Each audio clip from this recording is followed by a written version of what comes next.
The debate on the carbon tax took another twist today, with the Federal Energy Minister appearing to acknowledge the government is concerned the scheme could potentially cost jobs. Martin Ferguson's comments follow those of independent MP Tony Windsor on Late Line last night. Mr Windsor said the government should have finalised more of the details of the carbon scheme before debating it in public. From Canberra, here's our political correspondent Tom Eagleton.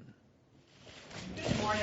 As the Prime Minister continues her tour of Washington, the opposition leader's moving in on her territory. Well, look, I'm here in the heart of Julia Gillard's electorate. Julia Gillard's carbon tax could cost jobs here in the heart of her own electorate. The government accuses the opposition of running a scare campaign. Poll numbers show it's working, and Tony Abbott's continuing to push the electorate's hot buttons. We've had other economic consultancies say that there would be 24,000 jobs lost in mining more generally, 45,000 jobs lost in energy-intensive industries such as this one. And if those kind of numbers are scaring voters, they're not the only ones. As the Minister for Energy, I suppose I'm probably the minister most confronted by actually resolving a price on carbon. And the Minister let slip he's concerned about the carbon scheme's impact on workers in energy-intensive industries. We also got to make sure that in sorting this out, we don't make Australia uncompetitive compared to other nations,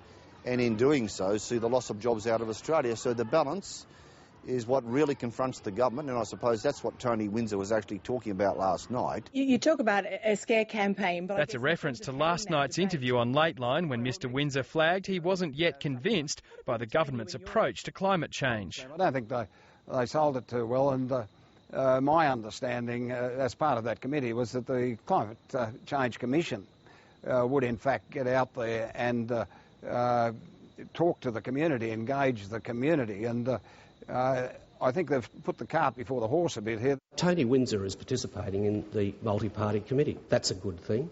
The participants in the multi-party committee are the government, the independents and the minor parties. That's a good thing. What we are seeking is a consensus.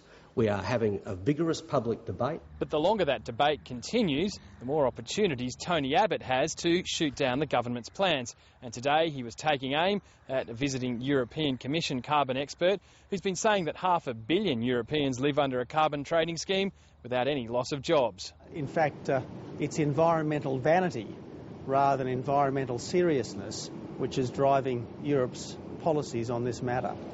Julia Gillard's expected to address Congress in Washington tomorrow. Where do we start? A relatively rare honour for a foreign leader.